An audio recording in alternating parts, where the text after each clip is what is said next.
มาแล้วทุกคนคลิปนี้ก็จะต่อคลิปเมื่อวานนี้เลยเนาะหลังจากที่ได้น้องไม้มาแล้วก็เอามาเอามาแล้วก็จะมาโทษโกงแล้วก็จะนั่งโปกได้บัดนี้ทุกคนตอนเก็บหาเก็บมัวเนาะแท้ว่าบัดตอนโปกในตีทุกคนอุกใจเลยนั่งโปกคนเดียวแต่ก็บ่เป็นอย่างสำหรับน้องไม้เลยสู้ตายและนอกคักๆแบบนี้เลยสิเก็บเอาไว้เผาได้ทุกคนเพราะ FC หลายคนบอกว่าเอาไปเผากินไม่แซ่บแล้วก็เลยสิแบ่งออกไว้เผาเด้แล้วก็สิต้มแล้วใส่ซองฟีดไปกินเด้แล้วก็สิเฮ็ดนอส้มเด้แล้วก็สิลองเฮ็ดนอแซ่ได้ทุกคนป้าคือว่าสิเฮ็ดหลายแนวแท้เนาะและอยากลองเอานออันนี้มาเฮ็ดนอไม้ส้มนอแซ่เบิ่งนะทุกคนว่ามันสิเป็นเนาะได้มาฮอดแล้วก็มานั่งปอกใส่เวลาปอกโดนแท้โดนว่าทุกคนกว่าสิแล้วว่าสำหรับแลละม่วนนะปอกหน่อไม้นะเอามากองใหญ่ๆเลยนั่งปอกหมดมือก็ได้แล้วนออ้วนแบบนี้นะทุกคนเป็นตาสะออนคักขนาดป้าถูกปอกมันมือขนาดแล้วหน่อไม้อันนี้น่ะมันปอกง่ายๆทุกคนแบบมันอ้อนแฮงกินก็อ้อนแล้วก็ปอกก็อ้อนทุกคนแบบอ้อนแท้อ้อนขนาดนอที่ว่ายาวๆเลยคิดว่ามันสิแก่ขนาดแล้วเอามาปอกแล้วยังอ้อนคือเก่าอีเดปอกมาแล้วก็สิได้สไตล์แบบนี้เลยอยากคือนอรันนั่นล่ะแต่ด้วยความที่เลยอยากกินแฮงนะทุกคนปอกนอได้น้อยนึงแล้วก็มาล้างแล้วก็ต้มดุกแล้วก็แกงใส่แบบนี้เลยได้เพราะว่านออันนี้มันเป็นคือนอรันคือแล้วว่าอะไรมันบ่มีความขมขนาดแล้วจะแกงใส่น้ำต้มกระดูกเลยต้ม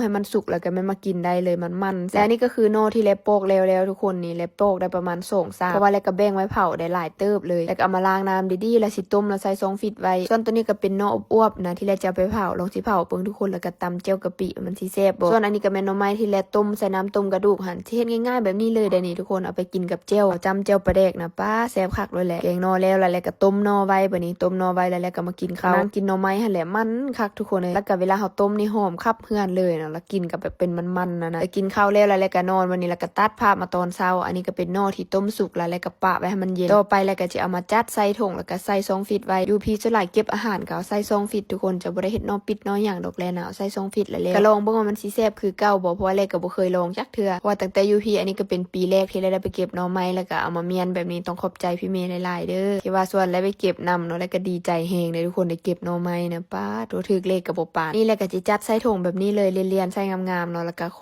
ตรๆหรือว่าปิดถุงดีๆหลังจากนั้นนี่แล้วก็จะเอาไปเก็บเข้าซองฟิตเลยแหละแบบนี้เอาไว้ไปแกงสู้เจพี่ๆกินเนาะเพราะว่านัดกินข้าวกับเขาพี่โบเก็บหน่อไม้มาเพื่อพี่ๆนำเนาะกินข้าวนํกันแล้วก็สิแกงไปสู้เพิ่นไปแล้วก็เรียบร้อยแล้วจัดข้าวเหียบห้อยแล้วก็สิจิบกาแฟก่อนทุกคนยังสิเฮ็ดนอส้มกับนอแซ่เด้แต่ว่าบ่ไหวเนาะเมื่อยแฮงเดี๋ยวขอจิบกาแฟก่อนกาแฟลาเต้ตัวนี้นะทุกคนบ่ฮู้สิพรรณนานะความมักลาเต้ของกาแฟดาวมันไผก็มักมันบ่โอ้ยหอมๆมันๆซะกินแล้วฟินเนาะแท้ว่าแม่ย่ากับน้าก็ยังมักนำแล้วก็แบ่งให้เพิ่นแดก็ใกล้สิหมดแล้วของแล้วก็ได้จะได้สั่งซื้อมาเพิ่นผู้ใดที่กินกาแฟแล้วมักเมาหั่นนะต้องเอาอันลาเต้ของกาแฟดาวเนี่ยไปจิบทุกคนมันจะแบบนุ่มๆบ่เมาบ่วินบ่อีหยังเลยนะเพราะนุ่มแฮงแล้วต่อไปแล้วก็จะมาเฮ็ดนอแซ่บัดนี้อันนอที่แล้วจงไว้หั่นแหละแล้วจะมาเฮ็ดนอแซ่นี่ผู้ใดเคยกินได้เฮาก็มาแช่น้ำซื่อๆนี่ล่ะแล้วก็มาแกงอยู่บ้านแม่จะมักเอานอสดหั่นน่ะมาเฮ็ดนอแซ่ให้กินแต่ว่านอนี่แหละก็บ่เคยเฮ็ดจักเทื่อทุกคนแล้วก็ลองสิเฮ็ดนอแซ่ไว้เบิ่งแล้วเฮาก็มาลุ้นนํกันมันจะเป็นตากินบ่ส่วนอีกครึ่งนึงน้อยนึงนี่สิลองเฮ็ดนอไม้ส้มเอามาลองเฮ็ดหมดนะทุกคนคันว่าเอานอไม้อันนี้มาเฮ็ดนอไม้ส้มได้ก็ป้าโถคักเลยแหละปีต่อไป